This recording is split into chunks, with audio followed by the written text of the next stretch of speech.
What's up, everybody? I had the opportunity to sit down and interview active UFC middleweight Josh Fremd. We talked a little bit about how he got to the UFC, kind of journeying through the regional scene, his UFC career so far, whole bunch of good stuff, right? But he's from about 30 minutes south of Pittsburgh. I'm from an hour and a half north of there, Oil City, right? So we grew up around 2 hours apart, and he went to Slippery Rock.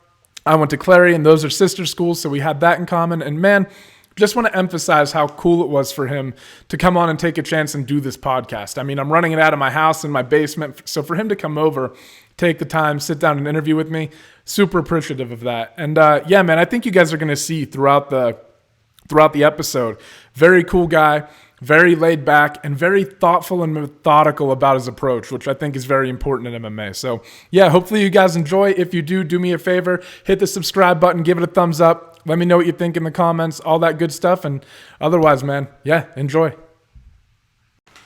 Cool. All right, you ready to go, man? All right. Cool. Yeah, these things too, you talk into like the front of them here. When I first started doing it, I was talking into it like this because like, you know, but the audio is all messed up and shit. So yeah, if it's like, I don't know, right around there, it'll be good. It'll pick everything up. All right. But yeah, man, we were just talking about the Steelers right before this and whether, you know, Kenny Pickett could be the guy in Pittsburgh. Yeah.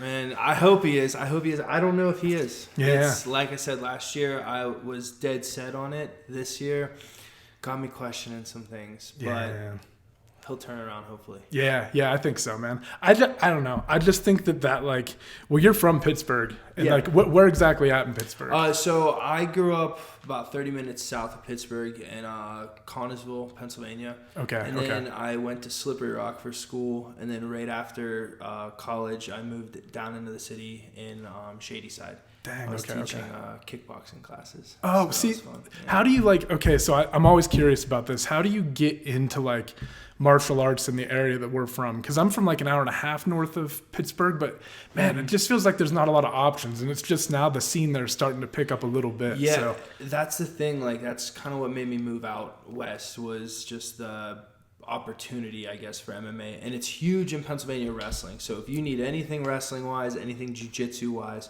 it's awesome.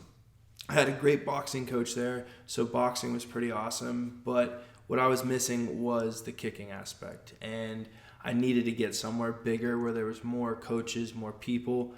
But to get into it, really just wrestling. Like, start young, I see you got some cauliflower yourself. So, like, you know, and wrestling's huge out there. So what I did was Google MMA gyms near me and just found one person. That person led to another person, and I just kept my ear to the ground. Yeah, okay. So when you're going through that process, like it is like you said, you're just kind of like bouncing around from person to person. And so when do you know that you want to fight professionally? Like, are you in college at this point? Are you thinking about this when you're in high school, like when you're wrestling and shit? Or yeah, it was always in my mind because I love team sports. I love football. I love baseball. I played all that. And the one thing I loved about wrestling the most was it was just you. Like, win or lose, it's your fault. I was a receiver and a kicker, so like I had to have faith in a lot of other people to get things done for me to even get a chance to do my job. Whereas in wrestling, fighting, it's all on you, you know? So I was really into that aspect. And when I stopped playing college football, I transferred up to Slippery Rock, and I met a guy named Steve Mowry. Okay. I was Googling a boxing gym near me and ran into him randomly. And ever since I met him, I was just like, I can do this. Let's go ahead and do this. Yeah. That's when I gave up like football and all that other stuff. All the other team sports and stuff and started and you get a chance to like probably like you said, like the wrestling aspect of it, like the grappling's there and it is all relying on you, but like it's just the grappling aspect that MMA is like, it feels like you can put all of your skills together. Yeah. And like try to make that happen. So and it's probably so important who you run into and who your coaches are, man, because like you said, you met that boxing coach and like that's when you knew. Like if you never meet that guy, you know. Yeah, I mean it wasn't so much. Oh, so Steve's he's a heavyweight for Bellator right now, so he was a training partner. And so there was also another kid I met in one of the gyms that was close to Butler, PA, which was close to Slippery Rock. And but it really, once you found the person who was doing what you wanted to do, like I knew I wanted to fight. I knew I wanted to get to the UFC. I wanted to get I knew that I needed to go somewhere where I was not like the best. I needed to be the worst in the room and get beat up, honestly, for months on end, because that's how you get better. And that's what Steve was doing. So I was like, I'm going to just follow this guy around because he's doing what I want to do, and he's having great success with it. Gotcha. Okay. So, and then you start after, how long are you training then? And like, how long after you pick up boxing and you meet this, Steve Mowry's his last name? Steve Mowry, yeah. Mowry. Okay. When you meet Steve, so how long after that until like your first amateur fight? Probably a good 7 months. Okay. 6-7 months. Because I knew I was very, and I still am, I'm very keen to like what happens around me. Like I don't really talk a lot, but I'm always watching. And I would see people who would jump in, oh, I've been training for a month or two, let me go fight. And then they go, I can cuss, right? Yeah, you can say whatever the fuck They you go want, get their right? shit rocked, and then they never fight again because their confidence is broken. So I knew that I needed some hard lessons in the gym. Growing up playing football and all that, like you need to get beat up on a little bit in practice so that when the lights are on, you're able to do it. So it was about 6-7 months before I got my first kickboxing match. It wasn't even an MMA fight; it was a kickboxing match. Interesting. Okay. Yeah. Okay. Well, it's good that you're so methodical about it, because I think you're right. Like sitting back and like you say, you're observant, and you watch so many people that do dive into it just too soon, and they get it's. I mean, I think that you hear stories about that, like back in the day, like 20 years or like 10 years ago, not 20, but like back in like the BJ Penn era or whatever. You would hear about guys that did kind of just jump in, and they were just naturally gifted, and I think you could make it. But man, the sport's evolved so much now. Yeah. Like you have to be good at everything, and I think the way you approach it is probably the right way to do it. Like you got to take your time now, man, and develop. And Got it. Unless you have like Bo Nickel-esque wrestling, you know, like yeah, unless you're like a god almost in one particular aspect, then yeah, you have to be a good in every situation, you know. yeah, because like you said, but and those people are like usually like from the time they're a kid all the way through like college. They're like, when did you start wrestling? 8th grade. 8th grade. Eighth Okay. grade. I had to beg my mom to do it. For real? Yeah, because I played baseball in my life. That's what I wanted. I wanted to be the Pittsburgh Pirates shortstop. Like that was my goal. And one year I found a friend who was wrestling, and he tried to talk me into it. And I was like, hey, Mom, I want to do this. And she's like, no, you're not going to go do that. 8th grade, I finally talked her into it. And my very first day of wrestling practice, I remember they beat the shit out of me. And I was crying like a little baby. And then I showed up the next day, and I just kept showing up, and it was cool. Yeah, man. It's so important to like realize that lesson. Like even so, like I coach like fundamentals classes and stuff at Easton, like jiu-jitsu and stuff. And honestly, the best advice you could give somebody is just like, man, there's no secret sauce really. You just got to show up. I mean, you do want good coaches, and you do have to have like, if you're getting shown shit technique, I mean, you got some like McDojo, you're fucked. Yeah, you're gonna need some help with that. Yeah, right. But like for the most part, man, it is just like a matter of showing up. And like, I think that it's so intimidating, and it is like, especially I can imagine wrestling.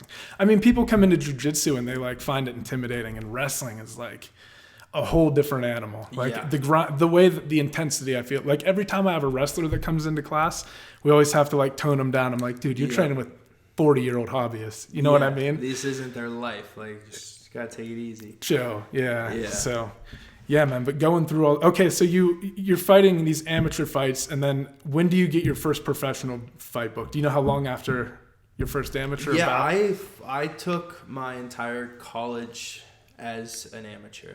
Okay. Because I was in college and I wasn't studying, but right. I was in college. So I was like, I'm going to take my time, grow, try and get better. I was in no rush to turn pro because I knew, I mean, your first couple pro fights, you're not making money anyway. Like the money that you are making, you have to give away for paying for training itself. So I was in no rush. I just wanted to get really good. And I remember having this pact with a kid in high school. I was like, I have to take 10 amateur fights.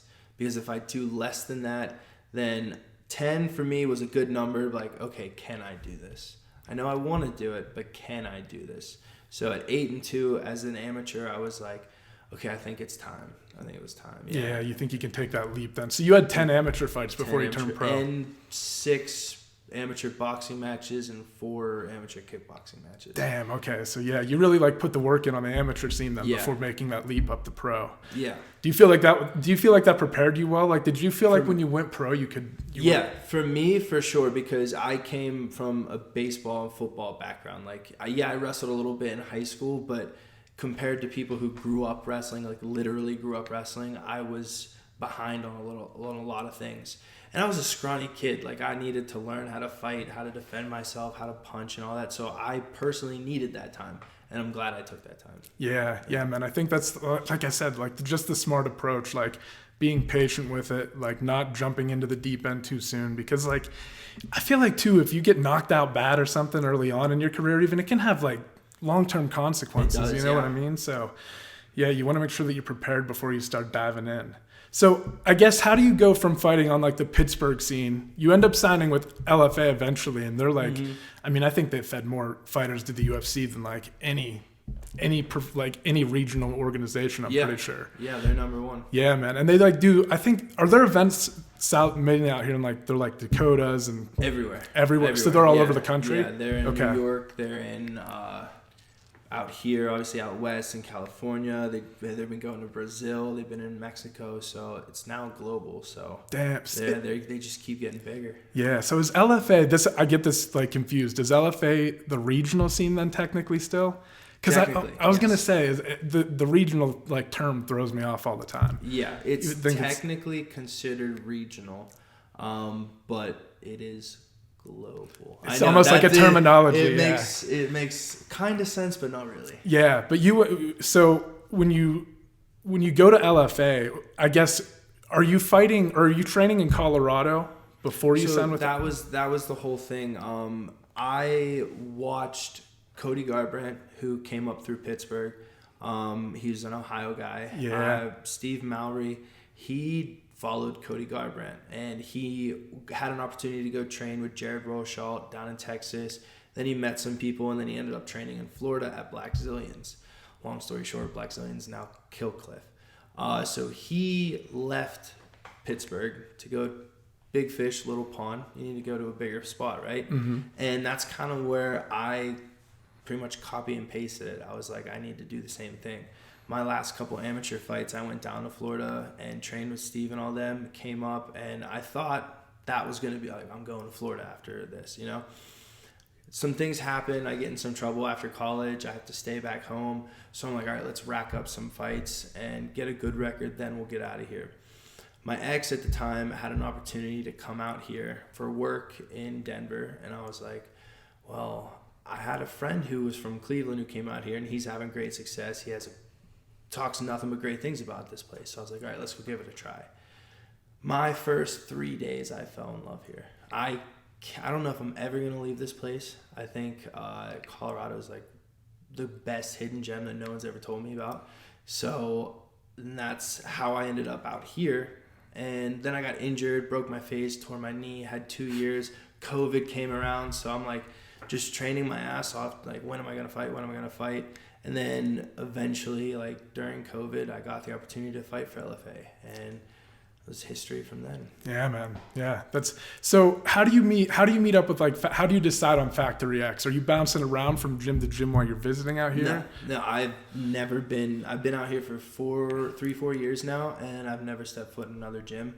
Okay. Where I'm from in Pittsburgh, I had to go to different gyms. Like, oh, that guy's the best there, I need to go there. That guy's best there, I need to go there.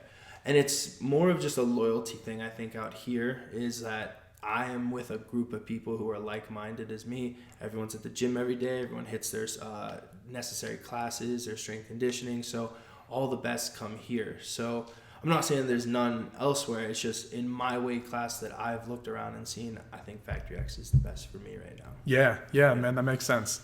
So you mentioned Colorado and like coming out here and falling in love with it. Like, man, what a place to, and especially coming from Pennsylvania. Man, like Pennsylvania is beautiful in its own right. Yeah. Like driving through there in the fall when the leaves change and all that, man. But when you come out here, there's something about the mountains and the scenery. It's stunning. What did Dixie Chicks say? Wide open spaces. Like Yeah. there's just so much to do here. And when I was a kid, my family, we'd go on vacation to like Tennessee or South Carolina. Don't get me wrong, I love South Carolina. It's like one of my favorite places. But it was never out west, so I didn't know this lifestyle out here. And when I got out here and I was like, oh, people aren't assholes. They're not like yelling at me in traffic, like have that East Coast, mentality.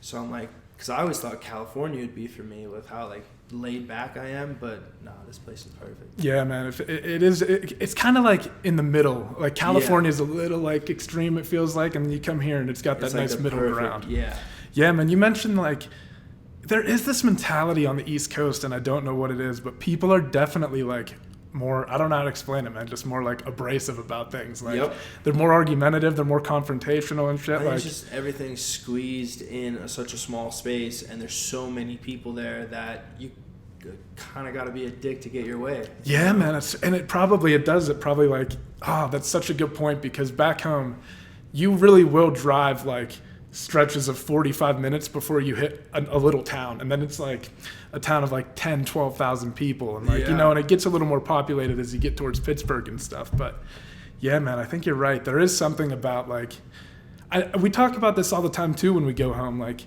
when you drive, there's something about like not being able to see over the hills. Like everything it does feel boxed in, and it makes you feel very isolated, I think. Oh yeah, and then people get singular focus and they're all me. Yep. Whereas out here there's so much space and so many people that like you kind of have to be cognizant, because you're always going to see someone. Yeah, that's such a good point. Yeah, and back home, man, everything is just squeezed in. Like where I'm from, like Oil City is like, I mean, it was named after oil, you know what I mean? Like they drilled it in Titusville, it came to Oil City, it boomed, and then everything left, man. I mean, when I go home, I find it depressing almost. It's like, man, like it was on its way out when I was in high school, but now all the drugs that have moved into the city and everything, and I think you get a lot of little ghost towns like that too in Pennsylvania that sprout up. But correct me if I'm wrong, geometry's not my greatest attribute here. Oil City is close to Apollo.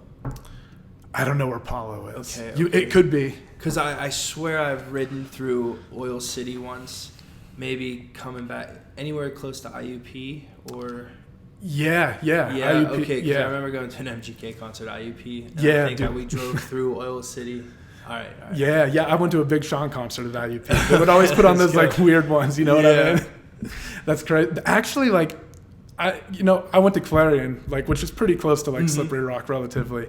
But they always would get these like big, like I remember one year they got Kesha and stuff, and I was like, how the fuck are these little schools putting on these huge performances? These big ones, man. Yeah, they have to pay them a lot or give them a good percentage of tickets. Yeah, man. Did you listen to Mac Miller at all? Yeah.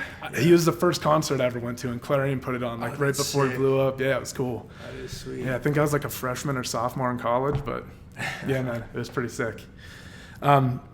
Anyway, though, so you come out here, you're working at Factory X, and you take your first professional or not your professional fight, but your first UFC fight, Fluffy Hernandez. Like that's no walk in the park. So I guess like what's going through your head when you get that matchup? Like, so I would say because it was. Let's see, I had that looking for a fight, the FAC fight that got me into the UFC, and I was working just an odd job because I got fired from the pizza shop that I was working at because I was like, well, I got to go take this fight, and they were like, all right, well, we're not giving you that time off, so I was like, all right, well, I guess we're done here. Yeah. So I was working for a friend who owned a moving company, and he would just give me odd jobs to go help with, and I'm in the middle of this giant move, and my coach calls me, and he's like, hey, like, short notice, was it like 9 days, Fluffy Hernandez.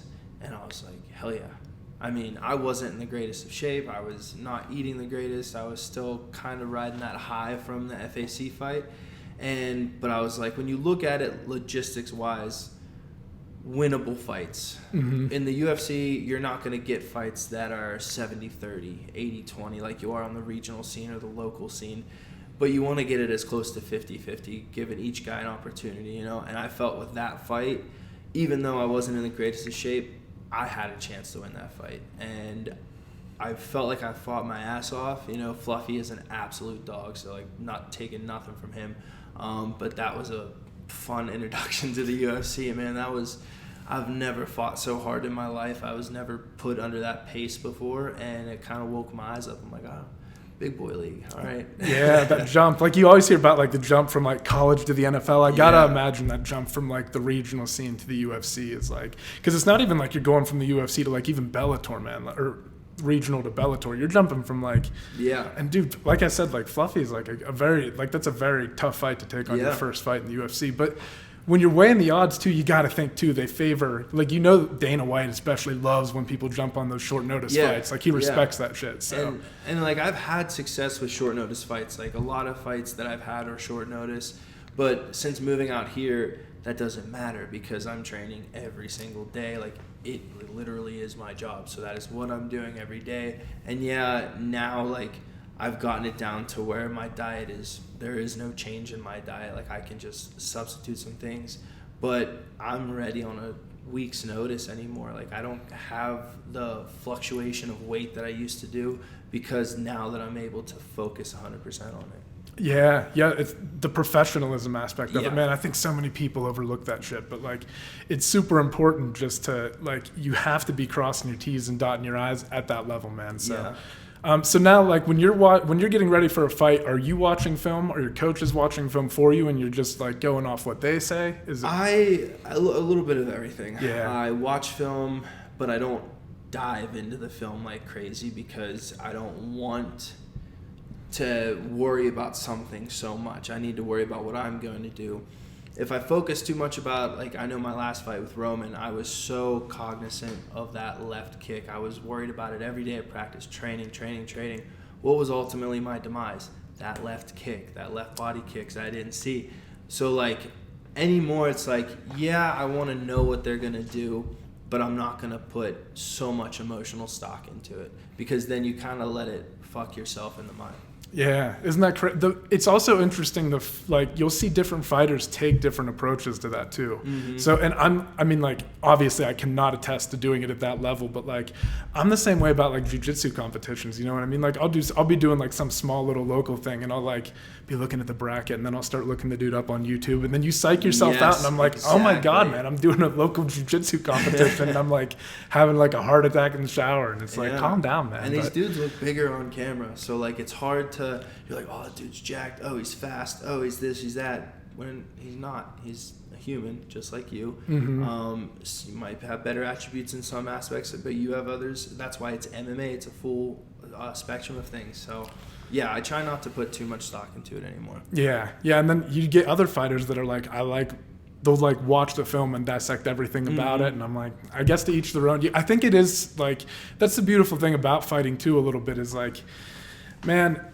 you do want to, like, express yourself individually, and in fighting you can do that, you know what I mean? And it comes through in your preparation, it comes through in the way you fight. Like, man, like Sean Strickland, for example, the champ in your division right now. Mm-hmm. Like, it's just crazy that a style like his can be so successful, you know what I mean? And he's like, you're in a sport where your, like, personality and stuff and everything, if you just channel it and put it on the right path, you really can get there. You know what I mean? You can get to the title. So yeah, and I mean, a lot with Strickland was also his just presence in that fight, and it's timing too. Like the Volk's last fight, like he had to take that on short notice. Now they're trying to get him to fight super soon again. Like this whole game is timing, and if the timing's right and everything aligns, it is any given Sunday. Anyone can win at any time. That's how crazy this game is. Yeah, man, that's how I always felt about Tony Ferguson's career. Mm-hmm. Like, man, if he would have fought, it's just timing. And it's like, you know, sometimes they, like, for whatever reason, it's injury or, you know, something happens where they have a bad weight cut or something and they just miss that opportunity. Like, I think one of the fights that we were robbed of is Khabib versus Tony. I'm actually kind of glad that one stayed in folklore. Oh, really? You like that it's like, I don't think it would have played out the way we all dreamed it would have, you know? Yeah, you think about it being so competitive. But yeah, you would imagine, but I don't think it would have been. I think Khabib would have just stomped him. Yeah. But that's why it's folklore, you know? Yeah, you're right, because it does kind of live in legend. It is like, the one we never got, but if you see it, after you saw what Khabib did, he does kind of leave you with that impression that, man, if he got it, it just feels like he would have strangled Tony. Like, ragdolled him. Yeah, ragdolled him, throwed him like this. The spinning stuff wouldn't have really mattered because he'd have been in on his hips too soon. So yeah, and there's an example of. I wanted to ask you this too. Do you still train jiu-jitsu, or do you like ever? Oh yeah, everything. Yeah, I absolutely love jiu-jitsu. I'll probably be doing jiu-jitsu until I'm 97 years old. Yeah, man, you really can in that sport too. Yeah. You mainly train no-gi, I'm guessing, because just no-gi. Yeah. Just no-gi. Okay. Mm-hmm. It's interesting that if you look at like Khabib's base, a lot of it is like with the gi top on. You know what I mean? And I've always wondered, like, personally, like, I'm biased, so I feel like I look for reasons. Like, I love the gi. Mm-hmm. Like when I started training in Clarion. There's a little spot called Clarion MMA. But yeah, man. And they recommended me to Kurt Osiander is in the jiu-jitsu community. I don't think I do. He's this like long-haired, like crazy. I don't know. He's like kind of like a jiu-jitsu personality, I guess. But I went out to San Francisco. Oh wait, the dude with the no, I know who you're talking about now with the long hair. Yes. Okay. Yeah. Okay. Yeah, man. I went out there and I went to his gym and I was training there, and they did like almost exclusively gi. And while I was there, I just fell in love with it. So I'm biased, but anyway, it's just interesting that like you see these combat sambo guys in that style really having success. And I don't know if it's something about the gi top that like. I think that there is benefits to doing gi. My initial into the sport, I was broke, so I was like, I never had money for a gi. I didn't have money to wash one and all that, so I never really did the gi. And then when I finally did get a gi, it was just like how much training I'm doing. It was hard to fit it in. And then with fighting, I just stopped completely. But thinking about it, it honestly should be something that people do consistently because it is different. The grip strength that you gain from it, how you can move bodies. I think it's a beneficial tool for sure. Yeah, I always think about it like especially if you don't have that like wrestling I think that's like the best, like one of the best bases for MMA at least is wrestling since you're like small. Like you said, that Bo Nickel shit, like it gives you like a real specialty. But when you're training in the gi, I feel like the grips are fake, like you're never going to get them in a real fight, right? Like they're artificial in a way, but when you get those artificial grips, it teaches you a little bit about leverage. Like it kind of accelerates that learning process, I think. 100%, You can like learn how to move people around, and then like when you go back to no-gi, you don't have those grips, but you know the direction that you can send them in and stuff. So 100%. Yeah, I think that it helps like people who don't have a very strong like wrestling background. I think the gi especially is like really beneficial, or it can be. You know what I mean? Yeah. But if you're just doing like De La Hiva shit and inverting under people and all that stuff, maybe not. But yeah, man. So when you're looking out at like the horizon, right, at 185, like what are you thinking? Do you have an opponent in mind for your next fight, or are you just like kind of waiting for the UFC to come to you? I'm not thinking about anyone in particular right now. I mean, I was offered a fight. I had to turn it down because I'm still a little banged up, letting some stuff heal. But I would love to fight first quarter next year, and I don't care who. I've really just dove back into training, into kind of just fixing some things. I mean, I had a rough patch here this last year just with personal life and different things, and I fought 3 times this year, and they were all relatively close to each other. So the cutting weight kind of sucked. But I'm just diving back into it, falling in love with it again, because you have to love something so much you hate it. Sometimes I absolutely hate this shit, but I love it at the same time. So just falling back in love with it, training, getting back into the right mindset, before accepting something, and just being 100% healed. Like, I don't want to go in there at 50% and then something bad happens, I get cut, and then I'm like, oh, what if? It's such a short-lived window that I think the average career of a UFC fighter is a year. Like, not even a year. It's a rotating door. So I want to give myself the best opportunity, and I think the first quarter next year would be dope. Yeah, I think that's good timing. Like, and like just getting off of a fight like that, against a guy like Kopylov, and like you do have to take your time and like make sure that you're approaching everything. Like you said, like you've done your whole career intelligently. Like, Yeah. I think that's what stands out a lot, man, is like your approach to it is, I worry about that for so many young fighters, man. Like, I feel that if you don't have people around you too who are like-minded, or you are, I think that's part of the problem with like the Pittsburgh scene, and like I think it's hard for people to get out. You know what I mean? And yeah, loyalty is a son of a bitch, man. Like you can be loyal to a fault, and if at some point in Pittsburgh I was, and I felt that just watching other people, like if they're having success and A's having success and B is not, why would you stick with B? You know? So yeah, you got to be real, because it's your health at the end of the day. Like I feel like I'm a very articulate person. I want to be able to talk to my kids. I want to be able to talk to my grandkids. I don't want to have all these, even though BJ Penn's telling us the CTE isn't real, I kind of believe in it. So at the end of the day, you want to get out of this healthy. Yeah, man. I think that's the most important thing. And that's why, like, I mean, granted, the knee he took over and won was like devastating when he fought Demetrius Johnson, when he fought, Marias. But I think that overall, like his approach to his career, he's very defensively sound. You know what I mean? Like I think taking that approach and your longevity, you're right, at the end of the day, is going to be the most important thing. Like I think a lot of fighters too, like again, talking about them, they kind of get into the deep end of things. I don't think a lot of them think about that. You know what I mean? And that worries me a little bit too, but. Well, and that's the killer thing about it, because I battle with that myself.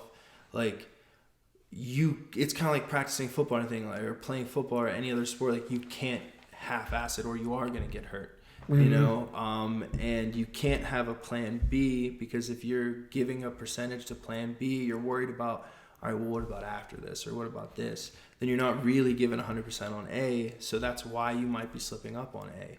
So it's like an internal battle, I feel like, with a lot of athletes. Yeah, I feel like it's probably a lot of learning to just, like, I guess, live in the moment. You know what I mean? Like, take this for what it is. And, like, you have to be aware, I guess, that it's coming. But at this point, I think we've seen enough examples of it that, like, especially with boxing and, obviously the UFC now, like, you've seen those examples and you do know it's, like, it's inevitable. Like, father time comes for everybody. Yeah. So it's like, but if you're thinking actively about, like, getting out, or you see, like, even like Ronda Rousey, I think in her career, when you saw her start taking acting gigs and stuff like that, it's like, man, you're splitting too much, you're going too thin. Yeah, it's like at that level. Meanwhile, you've got Amanda Nunes, and all she's thinking about is fucking winning the title. That's it. She's not acting or anything. She's not acting. She's not talking about anything else.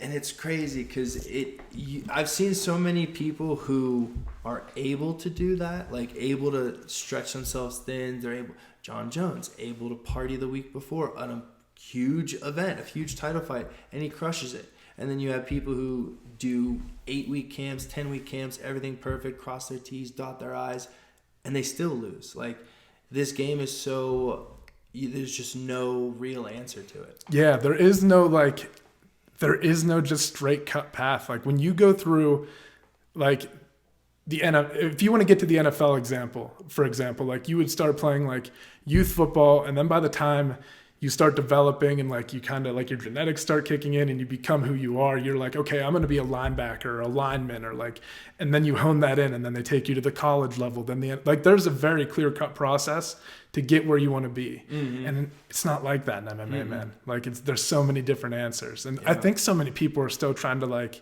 you can get all scientific, like, and figure it out. Like, I was listening to Henry Cejudo, and he has like a very scientific approach to it. And then you get Sean Strickland, and the dude just fucking spars all day. So it's like, neither's right or wrong, man. Like, I don't know. It just seems to. What was it? My psychology professor.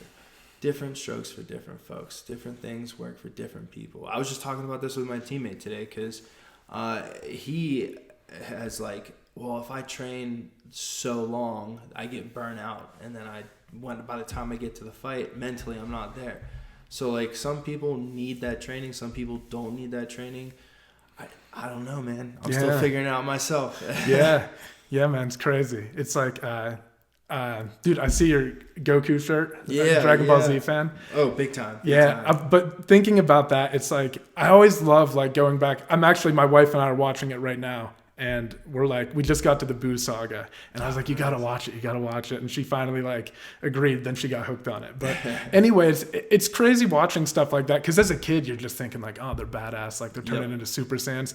But I'm going back and rewatching it now. And it's like, it's interesting that all these martial arts themes are present in it. You know, like Goku is just like solely focused on always getting better. And then Vegeta's always like focused on him and he never quite gets there. It's like the mentality thing is crazy. And I think like, I don't know. I think a lot of fighters probably play those mental gymnastic games on themselves too sometimes. It's probably so easy to do. It's so easy to do because it is such like the same thing that I love it for is it's just you is also the scariest thing because it's just you. You're locked in a cage. No, there's a guy that's going to help save your life if shit happens, but if it doesn't work out, it's on you and it sucks. Like there is no other person to blame it on. Yeah, it is the extreme. Like something can go wrong in a football game or basketball game, and you can kind of dish out like, well, this person didn't do this. You know what I mean? But in the case, the only thing that comes close to that, I think, that comes close to that like kind of like team chemistry is probably the relationship that you have with your corner, though, right? Yeah. Like probably that is probably the I mean, at the end of the day, it boils down to your decision making, but that relationship that you have with them. But again, it's kind of on. You'll see fighters all the time that they'll like get in a situation and their coaches are yelling stuff out, and they just either don't hear it or don't listen to it. And it's like that's a decision not to act on. Yeah, that's a thing in the fight that I've learned is it's a decision to listen or not listen. Like I know there's times in the past where I'm like, oh, I didn't hear you, and like yada yada. But like it's a decision because you're in the fire every single day. You should know what this feels like. You should understand like your adrenaline's pumping, this guy's attacking you, but you have to be cognizant and listen for the voice that you've been training for, And it's an active decision to not listen. And I feel like I've done so well listening in my LFA to UFC careers. Like since I've gotten to this gym, pretty much with my coaches, I've done a great job. Before that, I can't tell you I was the best. Yeah. I mean, I can imagine it's hard to do. Like, did you feel like it was more getting lost? Like you just weren't hearing it, or you were just like seeing things and you guys weren't on the same page, or you were just? It was mostly adrenaline. Like I couldn't figure it out. Like, and my coach in the past had like a raspy voice that kind of mixed in with the crowd. That's a lame excuse, but that's what I said. But like I couldn't handle the adrenaline at first. It was just like, oh my god, this guy's attacking me. He's trying to beat me up. What do you mean I have to listen to you? Like I'm trying to not to die here. So once it was more experience and time in the cage that helped. Yeah, isn't that interesting too? Like I always feel like when you look at the UFC, like in my opinion nowadays, most of the skills, like you see the potential for guys, like the skills are there, but a lot of it does boil down to like decision making, like energy expenditure, all those different things. And, and like listening to your corner, stuff like that, like to make it to the like top, all those things kind of have to start to come together. Yeah. It's that T word, that timing word. Like someone can have the greatest skill set. Someone can have the greatest technique. The other person might just be a mean son of a bitch and walk right through it, Like it's timing, it's variables, and it's the best fucking game in the world. Yeah, it really is. It's crazy, man. It's crazy. Does it ever make you wonder if there is like, oftentimes when I look at some of the scenarios that play out in the UFC, it feels like destiny. Do you know what I mean? Do you believe in that shit or? I do. I think if you just work your ass off and you're willing to bite down and just dare to be great, I think good things happen. Yeah, I think you're right for the most part. It's like you got to be willing to just like, also, man, taking a chance on yourself and like betting on yourself. And you were talking about like, all right, so early on you're not very good at listening, but it's doing it over and over and over again. You start to get that experience. Now you can listen, and I don't know, man, just trying to put everything together. I think your slow approach to everything and your methodical approach probably benefited you a lot in getting there, Yeah, and I'm hoping and believing that it's going to keep me there. Yeah, I think so, man. I think you've got like a good team around you out here. I think liking where you're at, liking your living situation, being happy in your life and stuff. And like you mentioned some like ups and downs that you were going through. I think like leveling that stuff out too and, you know, helps a lot. It really is. Like as much as I would love to sit here and be like, I need, like MGK said, like I need to go through shit to keep writing. Like sometimes you want to believe like, oh, I need to go through this shit because it's going to push me. It's going to mentally do this. Whereas it's the exact opposite in fighting. Like if you have a shitty life outside of the gym, you're going to bring it into the gym. It's hard to actually, listen to those words like leave your shit out here. But when you're in here, because fighting is and can be emotional. So if you're not okay outside, you're just going to bleed into the inside.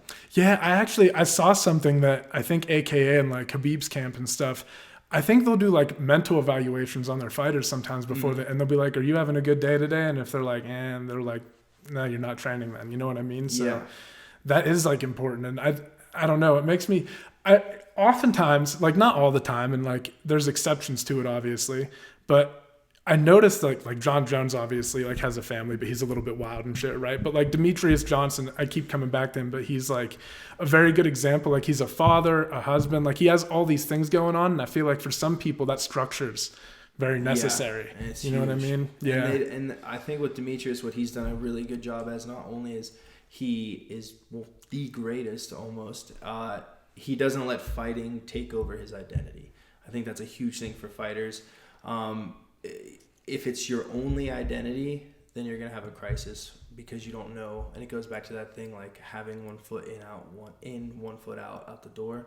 So that has a huge role in it. Yeah. Now, on that same kind of note, like how important do you feel like hobbies are? Like you like going snowboarding and stuff like that. You said like, how important do you think it is though to have something where you get like that mental release? You know what I mean? And I think it's the greatest thing ever. Yeah.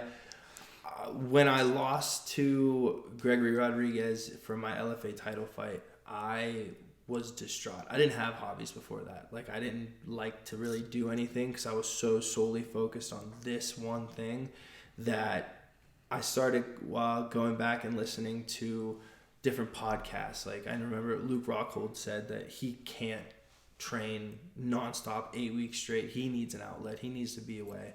So I started picking up some things. Beer league softball was my thing. Like I grew up playing baseball. I love baseball, but I needed something to be kind of competitive, but not that competitive. And it's not fighting related. Like I don't have to think about hurting anyone, punching anyone. I can just play. And that was a huge help to me. Snowboarding, obviously, I fell in love with. Got to be careful because I don't want to like end my career too soon. So I'm just chilling, cruising down the mountain. But hobbies are huge outside of it.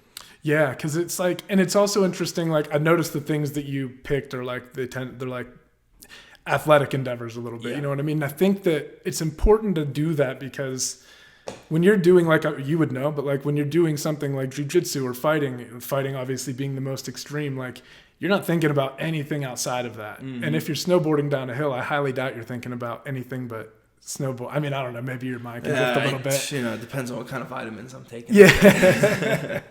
Yeah, but you can it does give you something else to focus on that isn't related to what you're doing. And you're not brewing on things so much. I think that having that balance is something that's really important for fighters. And like I said, just like with Demetrius, even like his gaming and streaming and stuff like that, it's like just having something to focus on, I think leads to success long term. And maybe for John Jones, it's partying. You know what I mean? But like different strokes for different folks. And you said it right there. It's actually funny because I've been really trying to hit hard on finding hobbies that aren't athletically endeavored. Like anything I do, like I don't know if you've ever heard of Volo out here. Like it's a intramural sports league. Like I've done dodgeball, kickball, like just different things, co-ed with people, and everything I do is sports based. So I'm having a hard time. Like I need to find something that's not physical. Like I need to do something mental, some type of hobby, something else. I can't find it. So if you have any ideas, do you video game at all? I can't. Like I have an Xbox, I have games, I play, but I can't sit still long enough. Yeah, and I suck at video games anyway. So if I start losing, I'm like, all right, fuck this. Let's go pass a football. Let's go do something else. So video games haven't worked for me. I like to cook, but that only lasts for so long. Yeah, you just go. Yeah, I know what you mean. Yeah. So do you have someone that cooks for you usually? Do you do like meal prep stuff? How do you like? I used to do meal prep stuff. Now I pay a nutritionist to like write out my diet for me. That's nice. And then Yeah, I go and buy all the stuff, and then it's real easy to make. Yeah, man. I don't know. Cooking, I don't know. I play video games like Apex Legends. Have you ever heard of it? I've heard of that, yeah. Yeah, man. It's just like, I mean, I'm terrible at it, but I'm the complete opposite. Like, I like lie to myself, and I'm like, you'll get him next time. You'll get him next time. And then I just get on this endless thing where it's like hours later, you know what I mean? So, but it depends on like the video game you're playing, I guess, but it can be strategic. Like, it can work. Like, you can get like a mental workout out of it, I think, potentially. But most of the time I'm just like playing blind and like getting pissed. So I don't know, man. Chess is another one that people get into. I like chess. I do like chess, but I don't know. I can't sit still very long. Yeah, man. It's like the just sitting there doing nothing aspect of it that gets to you. Yeah. Yeah. I don't know, man. Well, probably because you probably just have such a high like need for output, you know what I mean? Because you're like a fucking professional athlete. So the things you do are like goddamn cage dog over here. I'm like shaking. I need to go. Have you ever golfed? I've done a couple golfing events for charities, and I drank more beers than I swung a golf club. Yeah, man, that's the fun part about it. Yeah. It's like I don't know, man. It's a hard sport, but like the fun part, you got to let go of it a little bit because like I'm never going to be Tiger Woods, but like it can frustrate. But that's the fun part about golf, man, is going out and like getting drunk. Yeah. I was told one time, it was like, when you grow up, you're either going to become a golf guy or a beer league softball guy. And I think I've decided I'm a beer league softball guy. Yeah. Like slow pitch, right? Slow pitch. Yeah. Yeah. We used to have you ever heard of the Oil Heritage Tournament? There was this like massive tournament that we used to have. We were in high school and it was in Oil City, and there would be like, I think like 50 to like somewhere between like 50 and 60 teams would come from all over the state to play in a slow pitch softball tournament. And like our local teams would always get smoked, but like some of them would make it to like the top 3 and we'd all go crazy, but just a massive party, man. That like is awesome. Yeah, it was dope. Do you ever remember seeing the softball home run derby? Yes. Like, that's something I could get into. Like, I would love to try and do. That'd be fun. Dude, it's crazy when you see them, like, they fucking send that thing, man. Send it, man. Yeah. And out of professional ballparks, too. Yeah. That's crazy. We had, like, I forget what the fence was. I think it was, like, 300 feet at the one field. And we had the fucking team's name was Shine Time. They won, like, every year. They were just, like, this collection of, like, semi-pro softball players. And they'd come in and, like, smoke everybody. But it was, like, they would pick when they were going to hit the home run. Mm-hmm. They would be like, we need to hit a single here, or like, you know what I mean? Like a base hit here. And then like they would, because if you hit more than like 5 home runs or some shit, they would start like calling it out. Yeah, exactly. I can't remember the number, but they would like strategically like load the bases up and then just hit grand slams. And it'd be like 20 to fucking nothing at the end of the first quarter. You got some poor, like, we would always play in it and we would lose like the second round. We're like high school kids. But, yeah, fun man. Time though. Yeah, man. Yeah, it's a good time. Speaking of time, how long do you have? You're in a time crunch for anything? We're at like an hour, 45 minutes now, so. I do actually got to get going. Okay. We'll see what the traffic's like, but I have a doctor's appointment up, and I used to live in Westminster, and I haven't changed my doctor yet. That's a stupid move. No, but yeah, we originally planned to do this at 3, and when you said you had to move it back to 2, I figured you had somewhere to go, man. So yeah, I appreciate you coming on, man. Thanks a lot. Hey, thanks for having me, man. We'll have to do this again. Yeah, for sure. I appreciate it, man. Yeah.